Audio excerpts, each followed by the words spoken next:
Bonjour tout le monde et désolé pour toutes ces problématiques techniques. Ça fait quand même 3 ans qu'on est en pandémie et toujours on travaille avec des ordinateurs, toujours des interfaces et des problématiques connectées. Super.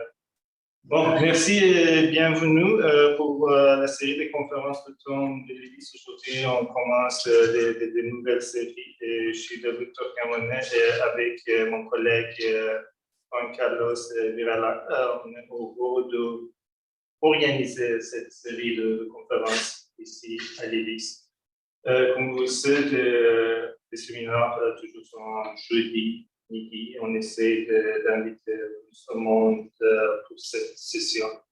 Pour le temps, quand même, on est en très bonne programmation. Je vous invite à nous envoyer votre recommandation pour la session d'hiver. Un petit mot pour les gens qui sont sur Zoom. Vous pouvez vous poser votre question à la fin de la présentation, mettre votre question dans la partie du chat, on essaie de répondre à tout. Et aujourd'hui, le docteur Jean-Baptiste Leduc qui est ici avec nous, qui va présenter son programme de recherche ici à l'Église. Docteur Leduc est professeur adjoint en microbiologie végétale au département de phytologie à la FSA. Il détient un doctorat en génétique et évolution des systèmes de reproduction de populations végétales de l'Université de Lille en France. Et ensuite, il était postdoc ici à Laval avec Christian Lantré, ensuite à Montréal avec Shapiro, et ensuite à ICAM avec Chris Campbell et à l'Université d'Idaho. Et depuis 2022, il a commencé ici avec nous et un nouveau membre de l'Église. Aujourd'hui, il va nous parler de toute sa programmation de recherche. On a l'impression de voir ta présentation. Merci. Merci beaucoup, Davoud. Contrairement à ce qu'a dit Davoud, je vais pas trop vous parler des travaux de recherche que j'ai fait, que je vais faire au cours des prochaines années. Je vous en toucherai peut-être 2 mots si on a le temps, avec quelques problèmes techniques, peut-être qu'on n'aura pas le temps finalement. Mais, je vais vous parler principalement de ce que j'ai fait ces 5 dernières années. Alors, oui.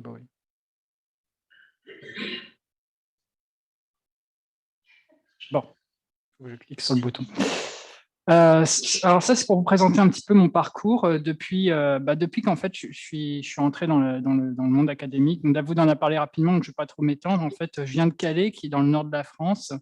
C'est là où j'ai fait mon bac, mes études. Et puis, c'est là que je suis un peu tombé amoureux des plantes et de la génétique. Et ensuite, j'ai bougé à Lille, où j'ai travaillé sur le système de reproduction des plantes, sous la direction de Sylvain Billard et Xavier Weckmin. C'est là que j'ai fait ma maîtrise et mon doctorat. Et puis en 2010, j'ai traversé l'Atlantique et je suis allé faire mon premier postdoc chez Christian Landry, où j'ai complètement changé de projet, j'ai complètement changé de thématique. J'ai vraiment travaillé sur les levures et sur la protéomique au début. Puis après, je suis retourné à mes premières amours, c'est-à-dire le terrain. Et c'est là qu'on a commencé un grand projet d'évolution génomique sur les levures, dont je ne vous parlerai pas aujourd'hui. Ensuite, j'ai fait un postdoc chez Jesse Shapiro à l'Université de Montréal, donc j'ai un petit peu bougé.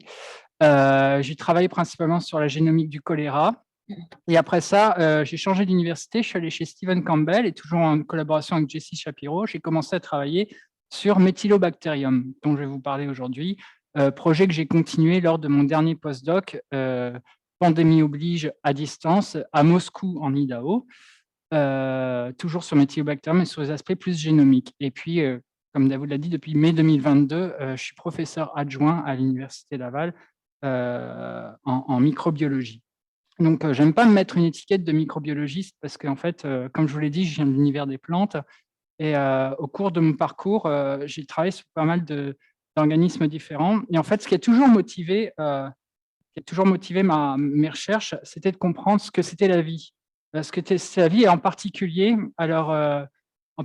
comment la vie émerge, comment on peut trouver des patrons, des processus dans le chaos apparent de la vie qu'on observe. Alors ça, c'est le dernier tableau que j'ai fait hier soir, alors que j'en avais marre de ma présentation. Voilà.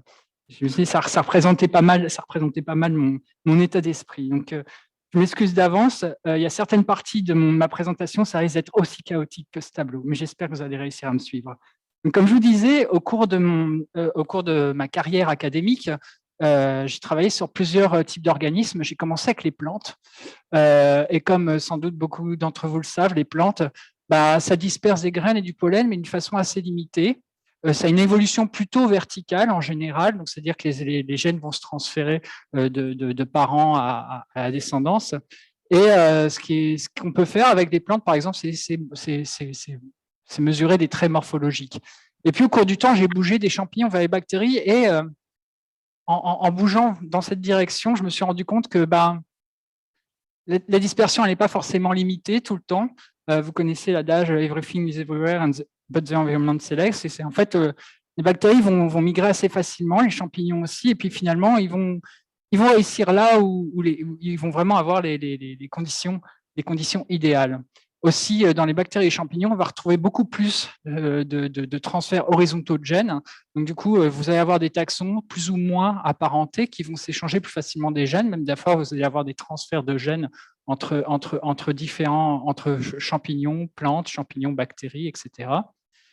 Et ce qui est cool avec les bactéries et les champignons, c'est assez difficile de mesurer des traits morphologiques, mais par contre, vous pouvez faire du génotypage et du phénotypage à très haut débit pour pouvoir travailler chez Christian Landry. Je sais ce que c'est, donc je vois quelques visages de chez Christian ici. Là. Donc c'est un exemple. Voilà. Donc c'est ça, c'est quand en passant des plantes ensuite aux champignons, aux bactéries, ça a vraiment remis en question ma vision de l'évolution, et c'est pas mal ça qu'on voit au cours du temps. On passe d'une vision très verticale de l'évolution et progressivement vers une complexité, et on se rend compte que en fait l'évolution c'est vraiment une grosse soupe de gènes en fait finalement, surtout quand on voit le point de vue des bactéries. Mais les bactéries, ça représente la majeure partie de la diversité sur Terre. Donc c'est ça, c'était un des challenges intéressants, c'était vraiment de questionner ma vision de la vie. Et l'autre challenge qui était extrêmement intéressant pendant toute cette formation, c'était de passer à chaque fois d'un système modèle, donc très bien étudié, par exemple Arabidopsis, Saccharomyces cerevisiae, Methylobacter mextorquins, que vous ne reconnaissez pas moins, peut-être un peu moins, mais ce sont 3 espèces modèles sur lesquelles il y a énormément d'études qui ont été faites. On connaît très bien leurs conditions de croissance, on connaît très bien leur génome, on sait très bien les utiliser, les manipuler, etc. Et le challenge, ça a été de transférer toutes ces connaissances, donc les outils moléculaires, les conditions de culture, à des espèces non modèles. Donc, par exemple, dans le cas des brassicacées, tout mon doctorat a été fait sur Biscutella nostriaca, une plante dont personne n'a jamais entendu parler, à part peut-être moi et quelques autres personnes. Ou alors transférer de Saccharomyces cerevisiae à la petite sœur naturelle Saccharomyces paradoxus, sur laquelle j'ai fait mon postdoc chez Christian Landry. Et dans ce que je vais vous parler aujourd'hui, c'est de passer de cette espèce modèle, Methylobacter mextorquins, à l'ensemble de la diversité de Methylobacterium. Et à chaque fois, pour ça, il faut retourner sur le terrain, retourner à la nature, échantillonner, caractériser cette diversité naturelle, faire des expériences dans le laboratoire, faire des simulations, des expérimentations en bioinformatique, donc dans des conditions contrôlées, et ensuite inférer les processus en conditions naturelles. Donc, comme je vous disais, aujourd'hui, je vais principalement me concentrer sur ce que j'ai fait ces 5 dernières années lors de mes postdocs chez Stephen Campbell à l'UQAM et Chris Marks et Jack Sullivan en Idaho. On travaille sur Methylobacterium. Alors, pour présenter un petit peu Methylobacterium, donc c'est une bactérie, effectivement. Vous voyez qui est très jolie, c'est rose en général. Bon, il y a quelques exceptions, mais on a une belle palette de roses. Fait partie des alpha-proteobacteria. La taxonomie est assez, je vous en parlerai, mais la taxonomie est assez bordélique dans cette partie-là de l'arbre. Jusqu'à présent, ça s'appelait les rhizobiales, le genre, maintenant c'est Hyphomicrobial, et j'imagine que ça va encore changer dans les années à venir. Et donc la famille des Methylobacteriaceae. Les Methylobacterium sont des méthylotrophes facultatifs. Ça veut dire qu'ils peuvent utiliser comme source de carbone les composés organiques simples tels que le méthanol. Et c'est d'ailleurs grâce à ça qu'on peut isoler facilement Methylobacterium. Donc là, par exemple, vous avez des petites cellules de Methylobacterium en microscopie électronique proche d'un stomate. Et en fait, des étudiants dans un cours qu'on fait avec mes collègues d'IDAO, en fait, ce qu'ils font, c'est qu'ils vont dans la nature et ils vont aller prendre une feuille d'arbre dans leur jardin, ils vont directement l'imprimer sur un milieu très faible en nutriments, mais avec comme seule source de carbone du méthanol. Et au bout de quelques jours, voire quelques semaines, de mon expérience, ça peut aller à quelques mois, vous obtenez cette jolie impression de la feuille d'arbre. Excusez-moi. Avec des colonies de méthylobactérium. Alors, où se trouve Oh, ça fonctionne, génial. Où se trouve méthylobactérium Alors moi, quand j'ai commencé à travailler là-dessus, je connaissais absolument rien de méthylobactérium. Mes connaissances en microbiologie bactérienne étaient extrêmement limitées. C'est pour ça que je vous dis que je ne suis pas en microbiologie. Je me sens comme j'ai le gros syndrome de l'imposteur. Je viens du monde des plantes. J'ai tout appris sur le terrain. Donc, quand j'ai cherché dans la littérature et j'ai regardé où est-ce que se trouvait méthylobactérium et surtout où est-ce que je pouvais trouver des références de génome, etc., des données génomiques, je me suis rendu compte qu'en fait, la plupart des souches de référence, des génomes de référence venaient d'organismes, d'environnements complètement anthropisés, dans l'eau potable, à la surface de la peau, des sols pollués, des systèmes d'air climatisé. Et même récemment, il y a un papier qui est sorti parce que des gens ont isolé méthylobactérium dans la Station spatiale internationale. Bon, donc c'était un peu mal parti. Et en fait, où est-ce qu'on trouve normalement méthylobactérium? Et donc ça, c'est avec des données qui sont beaucoup plus récentes et incluant mes données, c'est qu'en fait, méthylobactérium est principalement présent associé aux plantes dans la nature et en grande partie dans la phylosphère. Et je vais vous parler aujourd'hui de la phylosphère, c'est la partie aérienne des plantes, en opposition avec la rhizosphère, par exemple, qui est la partie associée aux racines. Et en fait, si vous prenez une feuille d'arbre ou une feuille de plante ou n'importe quoi, vous avez 99% de chances de trouver le méthylobactérium. C'est sur toutes les plantes de toutes les feuilles d'arbres, toutes les feuilles de plantes. Et en fait, la diversité moyenne, mais ça varie énormément, c'est à peu près 1% de la diversité bactérienne. Donc elle est partout, mais à 1% seulement de diversité. Donc c'est des chiffres très, très, très, très, très, très grossiers. Alors pourquoi m'intéresser à la phylosphère?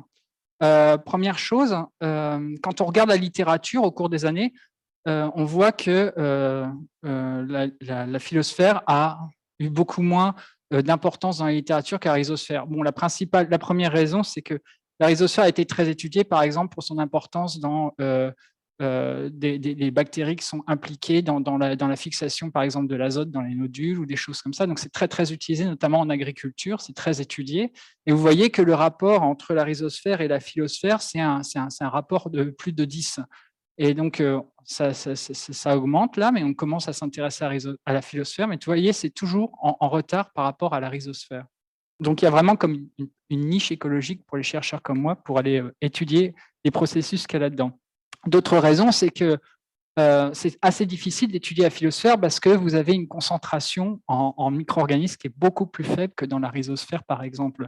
Donc, évidemment, avec les outils génomiques qui se développent, on va pouvoir aller chercher beaucoup plus facilement cette diversité-là. Quels sont les rôles de la phylosphère? Alors là, je vais me concentrer, parce qu'on pourrait en faire une présentation entière, mais je vais me concentrer sur quelques aspects de méthylobactérium, de ses rôles dans la phylosphère. Ça a été démontré que ça a une certaine protection contre certains phytopathogènes, par exemple, via la production d'antibiotiques. Ça a aussi des effets de stimulateurs de croissance. En effet, il y a certaines méthylobactéries qui vont produire des hormones qui ressemblent à des phytohormones, en fait, telles que les oxydes et les cytokinines. Donc, ça va vraiment stimuler la croissance, ou ça peut aussi réduire le stress, comme les stress hydriques, par exemple. Et puis, certains aspects aussi, il y a certaines méthylobactéries qui peuvent produire des composés volatiles organiques qui peuvent avoir potentiellement des intérêts gustatifs ou des intérêts olfactifs, notamment par exemple le furanéol qui va être produit à la surface de la fraise. Et puis, il y a aussi certaines études qui ont montré que méthylobactérium peut avoir un rôle dans la régulation de l'activité photosynthétique. Vous reconnaîtrez la rose du Petit Prince. Alors, comment on étudie la phylosphère? Alors, comment moi j'ai commencé à étudier la phylosphère? Donc, en fait, vous récoltez des échantillons de feuilles d'arbres. Ensuite, vous allez laver cette feuille pour récupérer tout ce qu'il y a, essayer de récupérer tout ce qu'il y a à la surface. Et ce qui est important, c'est ce que je fais à chaque fois, c'est que je fais 2 réplicas. Il y a un réplica que je vais congeler à moins 80 degrés avec du glycérol. Ça va me permettre de retourner plus tard à la communauté pour aller isoler des choses intéressantes. Alors, j'ai déjà travaillé sur les levures et puis j'ai travaillé maintenant sur les bactéries. Donc, comme ça, vous avez une banque où vous pouvez retourner à votre échantillon pour aller isoler votre organisme préféré. Et un autre réplica que je congèle directement à moins 80 pour les futures études de communauté, soit bactériennes, soit fongiques.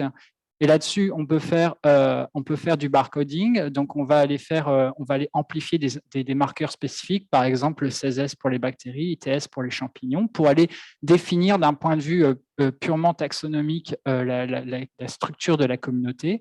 Et bon, je ne vous en parlerai pas aujourd'hui, mais l'autre intérêt aussi d'utiliser cette méthode en réplica, c'est que vous pouvez aussi retourner plus tard, hein, extraire votre ADN et faire de la métagénomique dessus. Et là, vous pouvez aller beaucoup plus loin dans les analyses. Vous pouvez aller à l'assignation taxonomique, vous pouvez aller aussi à l'assignation, ce qui est le plus important, fonctionnelle.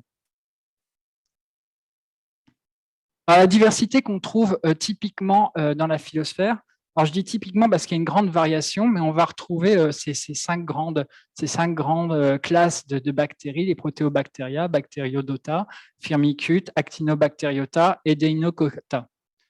Et vous voyez, il y a une grande variation en fonction de ce qu'on se trouve dans un organisme, dans une plante cultivée ou dans une plante sauvage. Les différences à l'intérieur, c'est des différences d'années, des différences de traitement. Il va y avoir beaucoup de facteurs qui vont jouer. Et vous voyez que ces 5 grands groupes sont toujours plus ou moins là. Et vous voyez que le dominant là-dedans, c'est les protéobactéria. Alors, qu'est-ce qui façonne la diversité de la phylosphère? On va avoir des facteurs comme la biogéographie, en fonction de là où vous allez vous trouver, soit pour des facteurs d'isolement, parce que j'ai dit tout à l'heure, everything is everywhere, mais ce n'est pas totalement vrai. Vous allez avoir quand même de la dispersion limitée, mais aussi de l'adaptation locale, par exemple, à l'espèce d'hôte. Il y a l'effet de la diversité en plantes locales qui va influencer. Alors, je ne sais pas si vous vous souvenez de Isabelle de la Forêt-la-Pointe qui a présenté il y a quelques semaines, mais elle a beaucoup travaillé là-dessus aussi. Et puis, vous allez avoir aussi des variations temporelles, soit à l'échelle de l'année ou à l'échelle des saisons. Et puis, donc ça, c'est pas mal là-dessus aussi que je vais travailler dans les prochaines années. Donc, aussi des facteurs humains, notamment dans ce qui est de l'agriculture, vous allez avoir des effets des rotations de culture, par exemple des pesticides ou des engrais qui vont avoir un effet aussi sur la composition bactérienne, non seulement de la rhizosphère, mais aussi de la phylosphère. Donc, la phylosphère va être impactée aussi. Alors, tout à l'heure, je vous ai parlé des marqueurs taxonomiques qu'on utilise en barcoding, donc pour déterminer la constitution la composition de la communauté bactérienne. On a certains problèmes avec des marqueurs tels que le 16S. Par exemple, on a une très faible résolution taxonomique. Par exemple, avec le 16S, personnellement, moi, je n'irai pas en dessous du genre pour aller définir mes taxons. Et puis aussi, on peut avoir des gros biais dans les estimations des abondances relatives. Déjà, quand vous faites une PCR, vous n'allez pas amplifier de la même façon différents fragments. Donc déjà, vous avez un biais, mais en plus, vous allez avoir beaucoup de taxons même très proches, qui vont avoir des nombres de copies de CSS très différentes. Donc ça va influencer aussi. Puis il y a d'autres choses, vous pouvez avoir des mutations à l'intérieur d'une même espèce. Vous pouvez avoir plusieurs copies de CSS qui sont légèrement différentes d'une mutation ou deux. Ça, c'est des choses que j'ai observées quand j'ai travaillé avec le 16S. Et donc ça, c'est les inconvénients du barcoding avec le 16S. Et il y a aussi des inconvénients en utilisant la microbiologie classique. C'est que vous ne pouvez juste pas tout isoler ou cultiver, en tout cas dans des conditions universelles, standards, classiques. Vous êtes obligé d'utiliser un grand nombre de conditions différentes pour espérer isoler quelque chose qui est représentatif de la vraie diversité. Donc ça, c'est des limitations. Donc, ce que j'ai fait pour ce projet-là, quand j'ai commencé, donc déjà, on a choisi 2 sites. Alors, pourquoi ces 2 sites? Alors, il y a les raisons officielles et les raisons officieuses. Les raisons officielles, c'est que c'est 2 sites extrêmement différents. Vous avez la station biologique des Laurentides, qui dépend de l'UDEM, que certains d'entre vous connaissez peut-être, qui est une vieille forêt qui est très peu perturbée et avec beaucoup de milieux humides. Et vous avez en opposition le Mont Saint-Hilaire, hein, qui dépend de McGill, donc, qui est une forêt sur une colline. Et donc, vous allez avoir, par exemple, un gradient floristique qui est assez marqué. Et ici, l'environnement est assez constant. Donc ça nous permettait d'avoir 2 forêts très différentes. Et le gros avantage aussi, c'est que ça dépendait de 2 universités, donc c'était plus facile d'y accéder et de pouvoir faire un suivi régulier. Donc ce qu'il y a, c'est que depuis 2018, sur chaque site, on a marqué 40 arbres qu'on suit de façon annuelle et qu'on aimerait, in fine, suivre aussi de façon mensuelle. Donc aujourd'hui, je vais vous présenter les résultats de la première année qu'on a suivi pendant 4 mois de juin à octobre. Et à partir de ces échantillons, donc suivant la méthode que je vous ai montrée avant, on a isolé 187 méthylobactéries et on a séquencé le gène RPOB. Alors pourquoi RPOB? Parce que contrairement au 16S, c'est un gène qui est présent en une seule copie dans le génome, qui est présent dans quasiment toutes les bactéries, par exemple, c'est un gène essentiel, et qui a une très grande diversité. Donc du coup, vous allez accéder à plus de résolution. Et donc ça vous donne cet arbre-là. Chaque point représente un isolat, puis aussi des génomes de référence. Alors, première chose que j'ai faite, comme j'avais travaillé sur Saccharomyces cerevisiae, et comme on habite au Québec, vous savez très bien que les températures comme 30 degrés, ce n'est pas trop réaliste. La plupart des températures ont pu se trouver situées à 15, voire même des fois en dessous. Et ça, le problème, c'est que, comme pour Saccharomyces cerevisiae, la plupart des gens qui travaillent sur Methylbacterium extorquens font des isolations à 30 degrés. Mais en fait, vous vous rendez compte que quand vous faites l'isolation à 20 degrés, vous avez une diversité qui est assez différente. Par exemple, il y a tout ce groupe orange ici qui va principalement ressortir quand vous allez faire de l'isolation à 20 degrés. Alors, moi, dans ma tête, tout de suite, ça a popé et je me suis dit, ah, il y a peut-être de l'adaptation climatique. Et puis, quand on compare aussi la diversité isolée, donc c'est toujours la diversité isolée, là, on ne parle pas encore de barcoding, vous voyez que vous avez une différence entre les 2 sites. Vous n'allez pas avoir la même constitution. Donc ça, c'était intéressant aussi. Donc, vous voyez déjà l'effet biogéographique qui ressort. Bon, le problème, c'est que là, on a accès à une certaine... on a constitué une collection de souches, on va pouvoir jouer avec, mais on aimerait bien comparer à ce qui se passe avec le barcoding. Comme je vous disais tout à l'heure, il y a 2 méthodes différentes. Donc, voyons ce que ça nous donne avec une autre approche, donc l'approche en barcoding. Donc, ce qu'on a fait, on a quand même fait un peu de 16S par acquis de conscience. Et ce qu'on s'est rendu compte en faisant du 16S, c'est qu'on obtenait seulement 18 ASV. Donc, les ASV, c'est un peu l'équivalent des OTU. En fait, c'est des séquences uniques. Donc, on va assumer que c'est des espèces uniques. Mais quand vous utilisez RPOB, je vous ai dit, il y a beaucoup plus de diversité. Vous montez à 200 ASV. 200 ASV, ça nous permet d'avoir une meilleure résolution. Et voici un arbre qui a été construit avec ces 200 ASV plus des séquences de référence. Et donc, voici Methylobacterium. Les différentes couleurs représentent les différents groupes, différents clades. Et puis là, vous avez 2 genres qui sont proches de Methylobacterium, Enterovirga et Microvirga. Donc, vous voyez, on a accès vraiment à une diversité vraiment énorme en utilisant cette méthode. Et ce qui est intéressant maintenant, c'est de comparer ce qui se passe quand on fait du barcoding versus quand on fait de l'isolation. Parce que comme on utilisait la même séquence, on peut matcher les séquences de l'isolat versus les séquences du barcode et on peut estimer les abondances relatives. Vous voyez qu'on a une assez belle corrélation, c'est des échelles log, et vous avez quand même certaines choses, certaines souches qu'on est capable d'identifier en barcoding, mais qu'on n'est pas capable d'isoler, comme je vous disais tout à l'heure.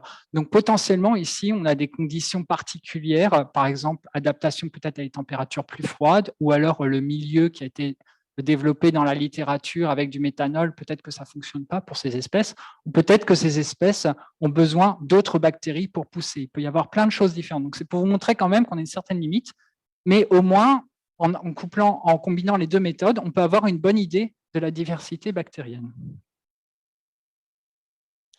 Alors, je vous parlais tout à l'heure des aspects de biogéographie. Donc ça, c'est une analyse en composantes principales.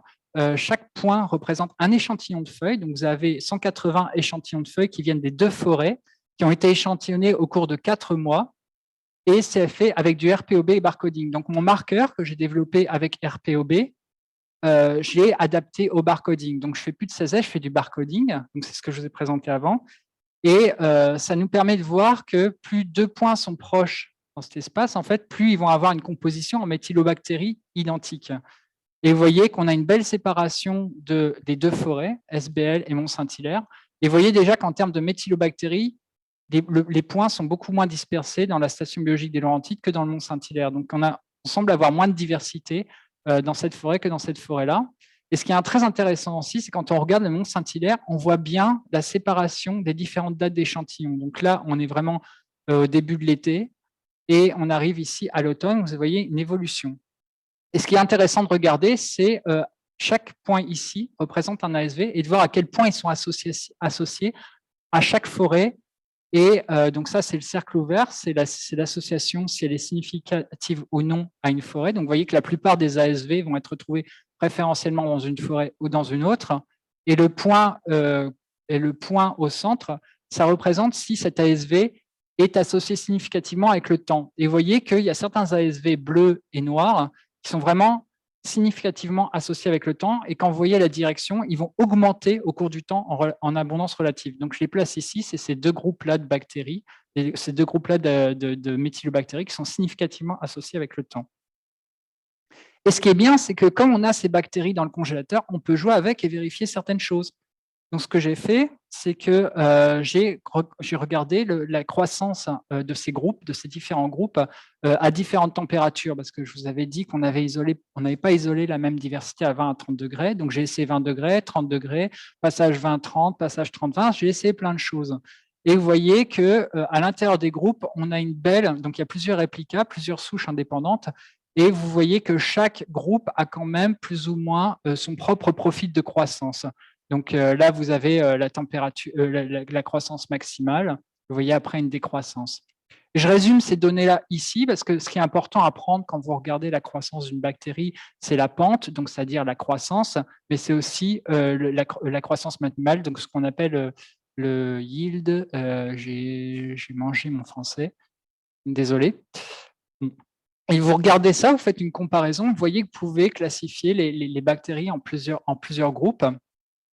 Et ce qui est intéressant, c'est que les deux groupes qu'on a vus qui étaient significativement associés au temps sont aussi ceux qui ont une croissance plus rapide, en fait, donc qui ont une pente vraiment très élevée. Mais c'est indépendant de la préférence à la température. On a effectivement un effet de la température, mais il ne va pas être associé on va pas être associé à la position phylogénétique, on va dire. Vous allez avoir une espèce de trade-off entre le yield et la croissance pour la température, mais ça va être indépendant de la température. Donc, il y a quelque chose avec on va dire avec la stratégie de croissance, avec le type de croissance, mais ça n'a pas l'air d'être trop connecté vers la température. Donc, on a regardé ce qui se passait au niveau de la composition de la communauté de méthylobactéries au cours du temps. Donc, comme je vous ai dit, on a échantillonné au cours du temps. Et ce que vous voyez, c'est que dans les deux forêts, vous avez une décroissance de la dissimilarité de la communauté au cours du temps. Donc, ça veut dire que plus vous avancez dans le temps, plus votre composition bactérienne va être homogène. Et ce qui est intéressant, c'est quand on regarde chaque bactérie, on sait de quel échantillon de feuilles elle vient, donc à quel moment elle a été isolée. Et vous voyez que plus vous avancez dans le temps, plus le taux de croissance augmente avec le temps aussi. Et cet effet, il est aussi indépendant de la génétique. Donc, ça veut dire, en fait, en gros, tout ça, c'est qu'en fait, au cours du temps, on a une homogénéisation de la communauté qui est probablement due à une sélection, à un remplacement progressif d'une communauté qui, on va dire, va être stable avec des bactéries qui vont probablement avoir une croissance faible mais efficace, et donc qui vont probablement représenter une communauté stable. Et au fur et à mesure, on va avoir envahissement de ces communautés avec des souches qui vont avoir une croissance élevée. Mais encore une fois, il y a un effet génétique, il est très faible, mais il va être indépendant de cet effet de stratégie K versus stratégie R, vous avez probablement entendu parler. Voilà, c'est juste pour dire qu'il y a une composante génétique et il y a aussi une composante on va dire, du style de vie de la bactérie. Donc, j'étais pas mal long. J'aimerais vous raconter la deuxième histoire. Donc ça, tout ça, ces résultats-là, ils ont été publiés au début de l'année dans ce papier-là. Si vous avez des questions ou si vous avez plus d'interrogations là-dessus, je vous invite à aller le voir. Et je vais passer à la deuxième histoire. Je vais essayer d'être rapide. La deuxième histoire, c'est parti en fait de cette étude-là. C'est qu'à un moment donné, j'avais besoin de classifier mes bactéries. J'avais besoin de leur donner un nom. Et en fait, ce que j'avais fait, c'est que j'avais fait une phylogénie avec le gène RPOB, puis un autre gène aussi qui est en une copie. C'était un autre candidat pour mes marqueurs. Et j'ai regardé comment ça se classifiait les groupes principaux. Donc ça, c'est la phylogénie que ça a donné. Et en fait, quand je compare à ce qui avait déjà été publié, il y avait un papier qui avait réétudié la taxonomie de Methylobacterium. Et donc, je m'étais basé sur le fait qu'ils avaient défini 3 grands groupes, le groupe A, le groupe B et le groupe C. Donc, en rouge, c'est le groupe A, en violet, c'est le groupe B, et en vert, c'est le groupe C. Et ça m'a un peu dérangé parce que ça ne matchait pas trop avec ce que je trouvais avec ma phylogénie. Et en plus, dans cette étude, ils avaient défini un nouveau genre, méthylorubrum, avec ce groupe-là. Et dans ma phylogénie, comme tombé au milieu, donc ça ne faisait pas de sens. Donc, je me suis accommodé pour la première étude de ces noms-là, mais je n'ai pas cherché plus. Mais ça m'a quand même titillé. Et je me suis dit, à quoi ça ressemblerait la phylogénie de Methylobacterium si on utilise le génome en entier? Et j'avais déjà bien commencé les analyses. Et il y a ce papier-là qui sort. Je me dis, mince, je me fais scooper. Mais pas vraiment. Parce qu'en fait, c'est un papier qui a utilisé des données de génome de toutes les espèces qui ont été décrites. Mais il y a plusieurs choses. C'est que d'une part, ils n'ont pas vraiment fait de phylogénie. Ils ont juste ce qu'on appelle fait de l'appel DNA hybridization pour définir les unités taxonomiques. Ils ont fait du phénotypage aussi. Et et puis il y avait certains groupes qui manquaient, et puis je me suis remarqué, c'est quand même des groupes qui sont très présents dans la phylosphère. Et en fait, les espèces décrites, comme je vous ai dit tout à l'heure, elles sont principalement décrites à partir de milieux anthropisés. Donc ils trouvent bien le groupe C. Le groupe C, là, tout le monde est d'accord, c'est un truc très différent. Ce papier-là, ils ont même suggéré peut-être d'en faire un genre à part. Mais ils ont montré aussi que finalement, Methylorubrum, ça ne fait pas vraiment de sens parce que c'est différent. Puis ils ont défini des groupes qui ressemblaient plus ou moins aux miens. Bon, j'étais plus ou moins content, un peu frustré parce que je me faisais scooper. Mais du coup, ça m'a poussé un peu pour faire un truc un peu plus gros. Et donc, ce que j'ai fait, c'est que j'ai pris tous les génomes de Methylobacterium qui étaient disponibles, incluant des outgroups, donc les gens dont je vous ai déjà parlé, Microvirga, Enterovirga. J'ai pris toutes les espèces décrites et en plus, j'ai rajouté plein de souches qui venaient d'études où il y avait des espèces qui n'étaient pas décrites, enfin des génomes qui n'étaient pas annotés. C'est principalement des choses qui venaient de la phylosphère. Donc, de mon étude, on a séquencé des nouvelles souches, mais aussi de plusieurs autres études qui venaient du blé ou qui venaient aussi du soya ou d'Arabidopsis. Et avec ça, on a mis tout ça dans le même pipeline. On a annoté de nouveau pour identifier les gènes. Et dans l'ensemble des données, donc sur les 200 génomes de Methylobacteriaceae, on a trouvé 10 000 gènes uniques en excluant les gènes hypothétiques. Je vous en parlerai peut-être plus tard. Et là-dessus, on a identifié 900 core genes. Ça veut dire que c'est une toute petite proportion. Donc le core gene, ça veut dire que c'est les gènes qui sont en commun entre toutes nos bactéries en une seule copie. Et avec ça, on a conservé seulement 384 pour lesquels on avait des données propres, on avait des beaux alignements de séquences. Donc là, je ne vais pas rentrer en détail, c'est un diagramme de Venn qui vous montre un peu la répartition. C'est pour vous montrer à quel point chez Methylobacteriaceae, la définition du corps génome est vraiment réduite. Et ça, on voit ça dans beaucoup de bactéries. Par exemple, chez Escherichia coli, c'est encore pire. Je veux dire, la taille du corps génome est vraiment faible. Donc, on a travaillé avec ces 384 gènes qui représentent vraiment les gènes qui sont présents en une copie chez toutes les espèces. Et ce qu'on a fait, c'est qu'on a fait une phylogénie avec tout ça. Donc, on a pris les 384 aliments, les a collés les uns aux autres, et on a fait une phylogénie. Et ça nous a permis de définir cet arbre avec 4 groupes principaux. Donc, on retrouve le groupe A, le groupe B qui merge avec un autre groupe. Donc, ça confirme que Methylorubrum, il est à l'intérieur de Methylobacterium, et le groupe C qui est toujours externe. Et là-dedans, on a pu définir qu'on a 104 espèces. Donc, c'est une estimation vraiment à la louche, on va dire, parce que ça utilise un seuil qui se base sur la littérature, mais quand même c'est subjectif. Ça veut dire on a identifié 59 espèces qui correspondaient plus ou moins aux espèces déjà décrites et 45 nouvelles espèces je vous rassure, je ne leur ai pas donné de nom, je leur ai donné des numéros. Je ne suis pas taxonomiste. Et ce qui est très intéressant, c'est que quand vous regardez ces 4 groupes, ils sont relativement bien définis en termes de pourcentage en GC et de taille de génome. Vous allez avoir le groupe D qui va avoir des génomes assez réduits, à l'inverse du groupe C qui va avoir plutôt des grands génomes. Une autre caractéristique très intéressante, c'est en termes de contenu en gènes. Donc là, vous avez les 10 000 gènes qu'on a identifiés. Et là, vous avez les différentes espèces, avec l'arbre d'espèces ici, les 4 groupes. Et vous voyez que vous avez des blocs assez bien définis. Quand vous transposez cette matrice en 0,1, 0,1 et vous faites une phylogénie avec ça, vous obtenez ça. Et finalement, vous retrouvez vos 4 groupes avec quelques outliers, dont je ne parlerai pas aujourd'hui. C'est des espèces qui branchent vraiment très, très profondément dans l'arbre. Mais en gros, vous retrouvez vos 4 groupes assez facilement, ainsi que les outgroups. Donc, vous arrivez sur la base du contenu en gène à définir votre groupe. Et alors, attention les yeux. Donc, je ne rentrerai pas dans le détail de cette figure, mais c'est pour vous dire que quand tu utilises comme caractéristique l'architecture du génome, donc c'est-à-dire l'ordre dans lequel vous allez retrouver les gènes dans le génome, quand vous comparez les espèces entre elles et vous bricolez un peu et vous transposez ça en une matrice 0,1 et que vous refaites un arbre, vous retrouvez vos 4 groupes.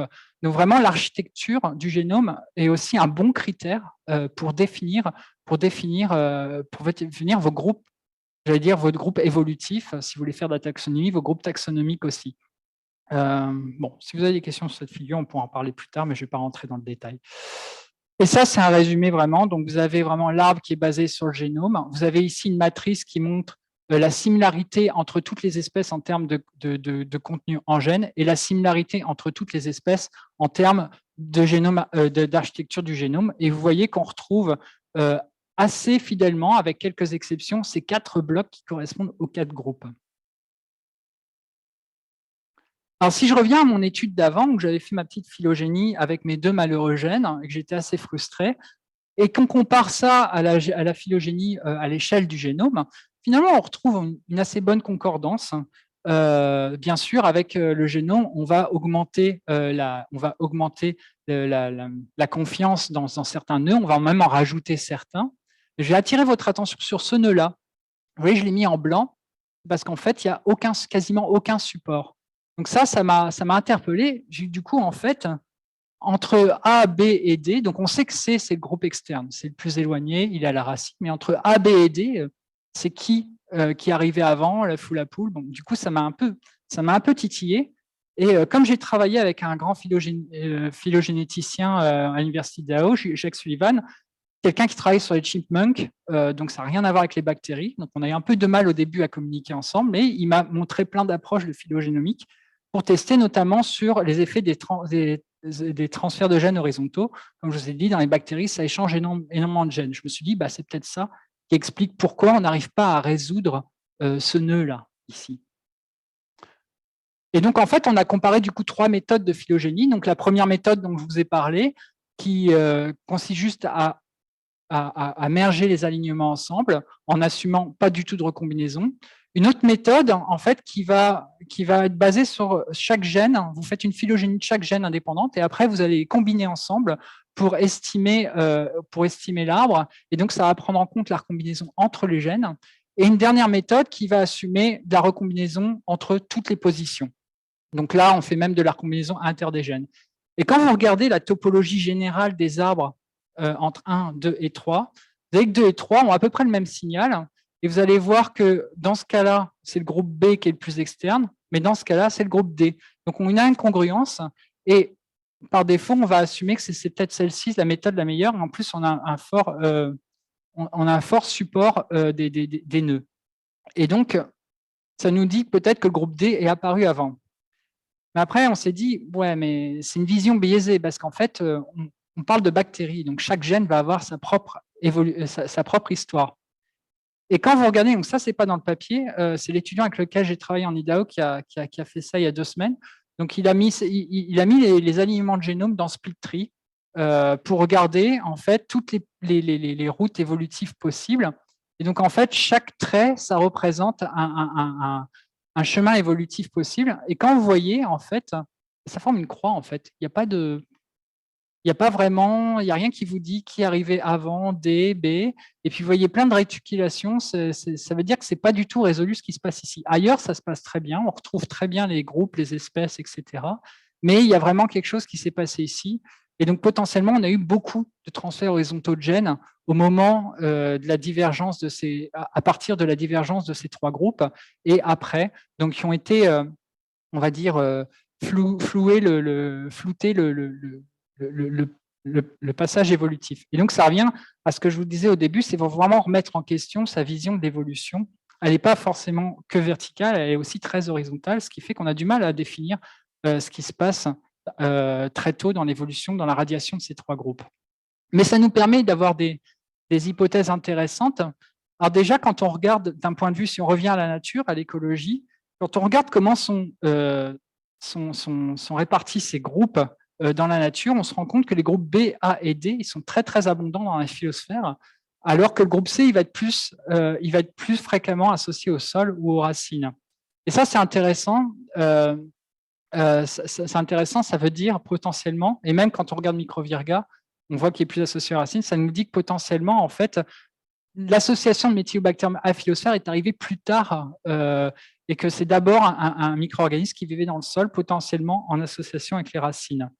Ce qui est très intéressant, c'est qu'aussi, on se rend compte que là où on a un problème de résolution, c'est au niveau de ces trois groupes associés à la phylosphère. Donc, on pourrait se dire, une hypothèse intéressante à explorer pour plus tard, c'est que peut-être que le fait que ces communautés, que ces trois groupes se retrouvaient même parfois isolés de la même feuille d'arbre, peut-être qu'ils ont échangé plus facilement des gènes, et c'est ça qui fait qu'on a ce brouillage au niveau du rapport de la reconstitution phylogénétique. Puis d'autres choses qui peuvent nous dire que ça peut être dû à l'association à la phylosphère. On a des choses intéressantes, comme par exemple le groupe D. C'est celui qu'on va retrouver le plus abondant dans la phylosphère en termes de proportion. Le groupe D, il est quasiment isolé que dans la phylosphère. Et vous voyez qu'il a une forte réduction de la taille du génome. Et ça, c'est typique des espèces qui peuvent être associées à des fortes associations avec un hôte. Ça, c'est des hypothèses à creuser pour plus tard. Et donc ça, c'est le papier qui est sorti cet été sur ces aspects génomiques. Alors, je voulais vous parler de ce qu'on voulait faire après, mais je vois qu'on n'a plus beaucoup de temps, donc je vais passer ça. Je voulais juste raconter une dernière toute petite histoire. C'est avec mon marqueur RPOB qui me permettait de zoomer vraiment dans les rhizobia, dans Methylobactéries. En fait, je me suis rendu compte que ça ne zoome pas que dans Methylobactéries, mais dans les rhizobiales en général. Donc, en fait, je vous avais dit plutôt que donc les pourcentages ici sont estimés à partir du 16S, mais l'arbre est fait à partir de RPOB. C'est juste pour donner une idée par rapport à la taille totale des bactéries. C'est encore des nombres très grossiers, il faut les prendre vraiment à la louche. Mais comme je vous avais dit, Methylobactéries, c'est à peu près 1%. Et puis, vous voyez qu'on a plein d'autres groupes qui sont ressortis. Donc, chaque point représente un ASV. Il y en avait, je crois, il y en avait presque plus de 1000. Et vous voyez qu'il y a plein de groupes qui ressortent. Et notamment, ce groupe-là, là, 10%, c'est énorme, 10% quand même. C'est 10% de la diversité bactérienne. C'est vraiment énorme. Qu'est-ce que c'est que ce truc? Ça correspond à ça. OTU 11 74 701 12.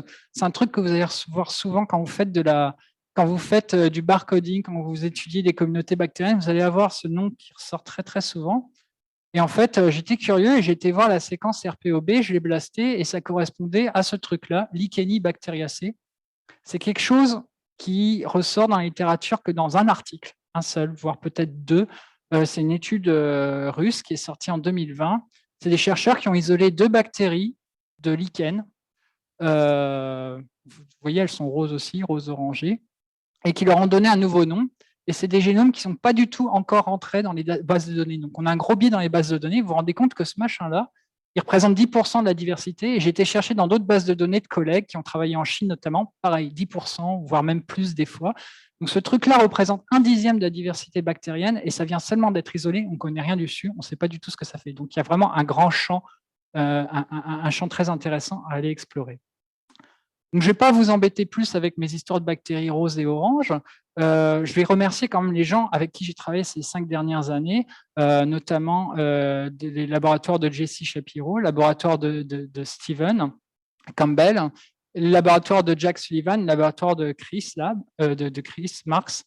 Et je vous remercie vous pour votre attention et je fais une petite annonce. Je suis à la recherche de ma ou de mon premier étudiant en maîtrise, voire au doc, en bioinformatique. Donc, si vous êtes intéressé à travailler sur les bactéries, et puis si vous êtes intéressé aux plantes, et puis si vous êtes un peu geek et que vous aimez la bioinformatique, les gros problèmes, et puis vous avez du fun avec R, Python, Perl, n'hésitez pas à me contacter. Puis si vous connaissez des gens potentiellement intéressés, n'hésitez pas à me contacter non plus.